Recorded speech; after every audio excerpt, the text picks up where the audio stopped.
por la llamada. Economista Hidalgo, precisamente por estos días se pone nuevamente en discusión el uso de dinero electrónico, pero ya no causa la misma conmoción que causaba cuando estábamos durante el gobierno de Rafael Correa. Al parecer existe mucha más predisposición que esto suceda. No obstante, hay que verlo de otra manera. Coyunturalmente, la deuda del Estado continúa inflándose. No hay peligro de que este dinero electrónico caiga en las manos equivocadas como en su momento se planteó y era el temor cuando este proyecto estaba cobrando impulso años atrás. No, justamente yo creo que el cambio importante es haber traspasado el manejo del dinero electrónico del Banco Central a la banca privada, que es, en mi opinión, la que siempre debía haber manejado esa herramienta.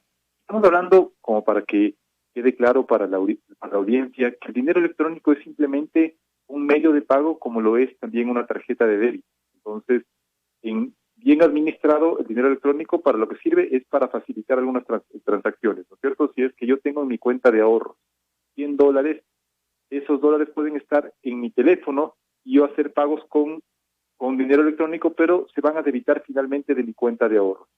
El antecedente que teníamos en el gobierno anterior, cuando el expresidente Correa y sus autoridades económicas querían administrar el dinero electrónico, es que iba a estar manejado por un banco central que ya había dado claras muestras de debilitar la dolarización.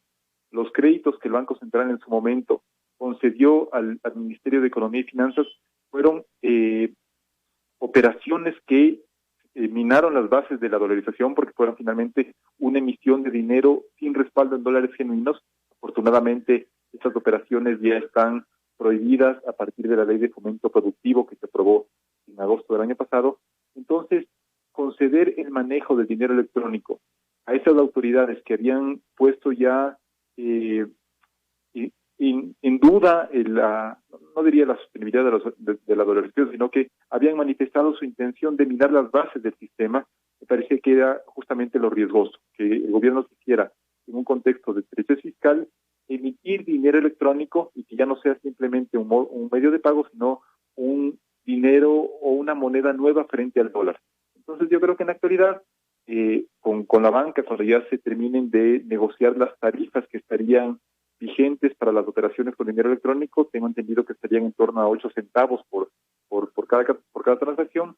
Entonces, simplemente va a ser un nuevo medio de pago que se suma a la tarjeta de débito, al efectivo, a la tarjeta de crédito y demás. 50% más o menos es el porcentaje de gente que aún no estaría bancarizada, pudiera tener bajo este contexto posiblemente éxito el dinero electrónico. Bueno, ahí yo creo que va a depender también de, primero, la tarifa que se negocie entre el sistema financiero y el gobierno. Hay que recordar que no son solo los bancos, sino que también las cooperativas tendrían su propia billetera móvil. Y si es que se ve que las tarifas son más atractivas que, por ejemplo, lo que nos cuesta sacar dinero en el cajero de un banco que no es el donde yo tengo depositado mi dinero, puede ser que esto genere un atractivo para que los usuarios se sumen al sistema financiero. Yo creo que sería una buena opción, sobre todo porque un tema preocupante en la actualidad, más allá de la demanda de efectivo, es el tema de seguridad. En cambio, si yo tengo mi dinero y no ando cargando, digamos, $50 en efectivo, sino que tengo ese saldo en la cuenta de ahorros del banco, puedo utilizarlo tranquilamente, ya sea vía tarjeta de débito o vía dinero electrónico, entonces sí puede ser un atractivo adicional para que la gente busque mantener o tener una cuenta abierta en un banco o una cooperativa y hacer sus transacciones a través del celular. ¿Cómo mira usted el tema de la deuda pública? ¿Se encuentra saludable, se encuentra sana, dado de que cada vez más se va incrementando? Pese a que este gobierno ha anunciado austeridad, pese que ha tomado algunas medidas, quizás no las suficientes para ser austeros, seguimos adquiriendo deuda. Los últimos desembolsos incluso vienen desde el Fondo Monetario Internacional y otros organismos internacionales. Sí, a ver, yo creo que una cuestión que debería quedar clara es que el gobierno, o yo diría puntualmente este equipo económico, heredó una situación que le obligaba a seguir contratando deuda. Y esto por dos motivos. Por un lado, por el tema fiscal, obviamente porque el equipo económico heredó una situación en la cual necesitaba en promedio $800 millones cada mes para cubrir la brecha entre ingresos y gastos. Entonces, si es que recortábamos a cero la nueva adquisición de deuda pública, significaba recortar en 800 millones mensuales o en casi 10.000 millones anuales el gasto del presupuesto del Estado, y obviamente eso hubiera provocado una recesión y un impacto bastante severo sobre la actividad económica, con efectos en el empleo, en la pobreza y demás. Por otro lado, si bien esto no es lo deseable, ni mucho menos, la deuda que el Ecuador ha contraído en los últimos años, sobre todo a través de emisiones de bonos de los mercados de capitales, a través de créditos con multilaterales, de créditos con China, es decir, deuda que viene del exterior, ha servido también para financiar en parte la balanza de pagos, es decir, para que la cantidad de dinero al interior de la economía no se achique, dado que hemos venido registrando en algunos de los últimos años déficits permanentes en la cuenta corriente. Insisto, esto no es lo deseable, lo deseable es tener fuentes de divisas y podría calificarse como sanas, es decir, exportaciones, inversión extranjera directa, llegada de capitales al país, pero en los últimos años una de las principales fuentes de divisas, junto con las exportaciones, ha sido la adquisición de parte del sector público de deuda con el exterior. Entonces, haber bajado o pretender que se bajara a cero la contratación de nueva deuda hubiera tenido impacto no solo en el sector fiscal, sino en la economía en su conjunto. Pero lo que yo sí destacaría en este punto es que ya se ve alguna señal de parte del gobierno para ir reduciendo paulatinamente las necesidades de financiamiento. Es decir, el año pasado hubo un ajuste importante en el gasto de capital del gobierno central, en más del 40%. Este año también se está viendo que el gasto de capital sigue siendo la variable de ajuste, pero es importante que ese ajuste, si bien es conocido que esto va a tener un efecto negativo sobre la actividad, que ese ajuste se extienda también al gasto corriente, a sueldos de salarios, a bienes y servicios de consumo, que siguen creciendo, si bien a tasas menores que en años anteriores, a fin de que el gobierno ya pueda endeudarse cada vez en menor medida.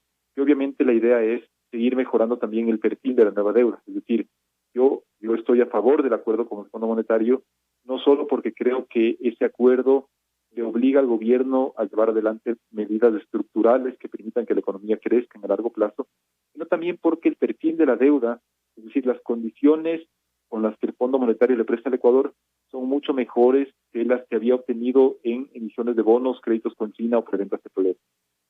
De lo dicho en sus últimas declaraciones, economista Hidalgo, la gente en las calles discute y trata de resolver una temática muy interesante, China versus el FMI.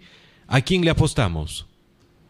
Yo diría, con los ojos cerrados al FMI. Primero, en el caso de los créditos con China, tienen la ventaja, podría decirse para el gobierno, de que son básicamente de libre disponibilidad, es decir, que China como prestamista no le está exigiendo al gobierno un ajuste o que revise, por ejemplo, la normativa laboral, como ha habido un compromiso con el fondo y el gobierno, o que revise las leyes tributarias. Pero, en cambio, los créditos chinos en su mayoría estuvieron atados a proyectos de infraestructura que tenían que ser ejecutados también por empresas chinas. Ahí tenemos hidroeléctricas, carreteras, aquí en Quito las plataformas gubernamentales, que lamentablemente fueron espacios donde se cometieron enormes actos de corrupción que además presentan tremendas fallas en la construcción.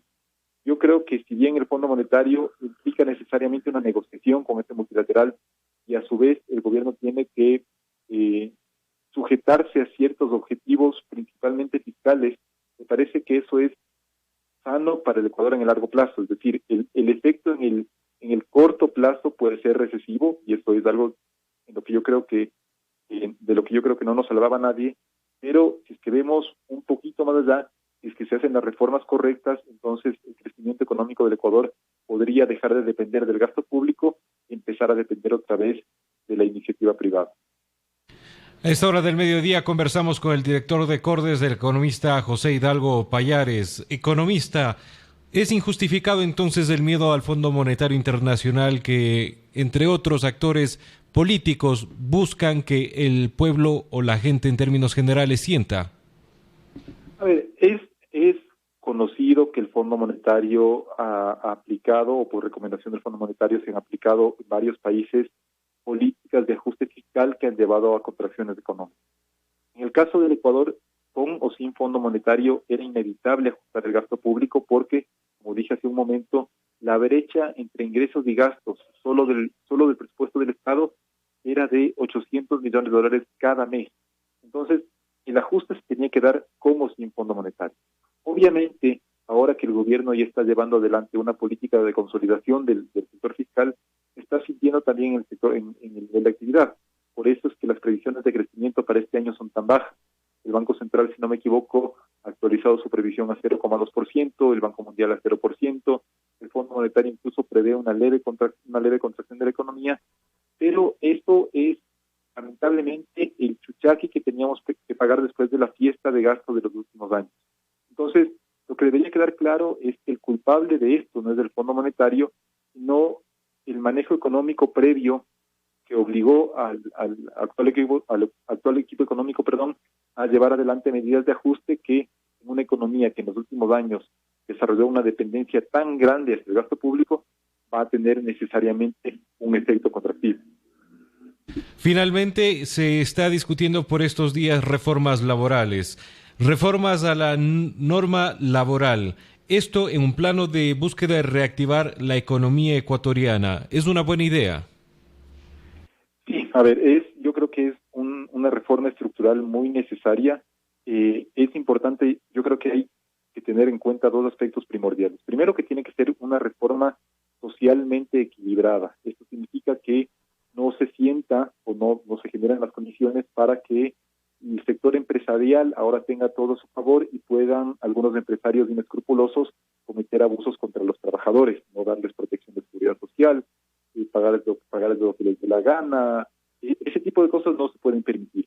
Pero por otro lado, también tiene que ser una reforma laboral económicamente y socialmente también efectiva, en el sentido de que en la actualidad apenas 4 de cada 10 personas que trabajan o están buscando un trabajo tienen lo que el INEC denomina un empleo adecuado. Entonces, la reforma laboral, manteniendo los derechos de los trabajadores que ya tienen en la actualidad un contrato, es decir, que no se cambien las condiciones de los contratos ya vigentes, y tiene que generar las condiciones para que ese 60% de las personas que están fuera del empleo adecuado puedan vincularse con el sector formal de la economía y tener, por ejemplo, afiliación a la seguridad social, tal vez ir aportando paulatinamente a un seguro de desempleo.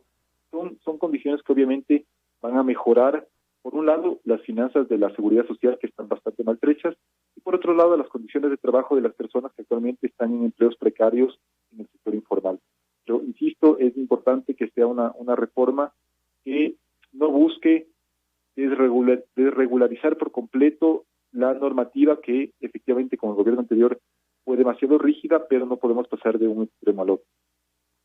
Muchísimas gracias, economista, por su análisis y las declaraciones que seguramente permiten a los ciudadanos, a nuestros oyentes, comprender un poco más de la situación y de los temas que están sobre la mesa discutiéndose ampliamente en la sociedad cuando de economía se refiere. Le agradezco a usted muchísimo, Juan Fernando. Que esté muy bien. Conversamos con el economista José Hidalgo Payares, director de CORDE. Regresamos en breve. Esta es la hora clave de la W. Inicia publicidad en la W.